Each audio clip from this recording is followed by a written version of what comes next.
রাজ্যে বিধানসভার প্রচারে তৃণমূল কংগ্রেস ইস্যু করেছিল মাছ মাংস। তৃণমূলের তরফে দাবি করা হয়েছিল বিজেপি যদি ক্ষমতায় আসে তাহলে মাছ মাংস বন্ধ করে দেওয়া হবে।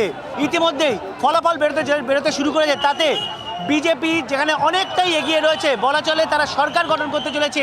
এই অবস্থায় মাংস ভাতের আয়োজন করা হয়েছে। হেস্টিংসে বিজেপি কর্মী সমর্থকরা মাংস হাতে নিয়ে নিজের প্রতিবাদ জানাচ্ছে। আমি সরাসরি চলে যাব। এই মাংস ভাতের আয়োজন কি প্রতিবাদ স্বরূপ? হ্যাঁ, প্রতিবাদ শুরু আমাদের। এইটাই আমাদের আনন্দ, এইটাই আমাদের উৎসব, এইটাই সব কিছু। দিদি বলেছিল নিরামিষ, সবাইকে ভুড়কিয়েছিল, কিন্তু না, সেটা ভুল। এটা আমিষই চলবে, উনি যতই বলুক। মাছে ভাতে থাকবে বাঙালি, মাছে ভাতে বাঙালি, রাইট। দেখা যাচ্ছে যে মাছে ভাতে থাকবে বাঙালি, এটাই দাবি করছেন বিজেপি কর্মী সমর্থকরা। আমি আরও একজনের কাছে চলে যাবো। গালে রয়েছে গেরুয়া আবির, হাতে রয়েছে মাংস।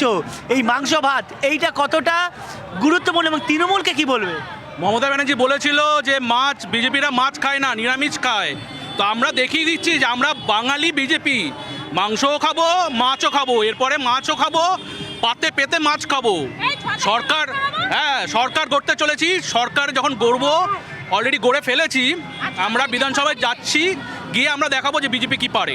দেখা যাচ্ছে যে কতটা উচ্ছ্বসিত এবং এরা পুরো মাংসদের অভিযান, প্রত্যেকের হাতে এই ভাত মাংস নিয়ে বসে পড়েছেন হেস্টিংসের মোড়ে এবং কিছুটা দূরেই এখানে 7টি বিধানসভা কেন্দ্র এবং আরও 3টি, অর্থাৎ মোট 10টি বিধানসভা কেন্দ্রের গণনা চলছে, যার প্রায় অধিকাংশতেই বিজেপি প্রার্থীরা এগিয়ে রয়েছে এবং সেই উচ্ছ্বাসে ফেটে পড়েছে বিজেপি কর্মী সমর্থকরা। হাতে তাদের মাংস ভাত, স্বাভাবিকভাবেই প্রতিবাদ স্বরূপ তারা এই মাংস ভাত হাতে নিয়ে উচ্ছ্বাস প্রকাশ করছে এবং মাছে ভাতে থাকবে বাঙালি, মাংস ভাতেও থাকবে, এমনই জানেন তারা। মনের শাড়ি, ঈশ্বরচন্দ্র পাল, গঙ্গাপ্রসাদ পাল।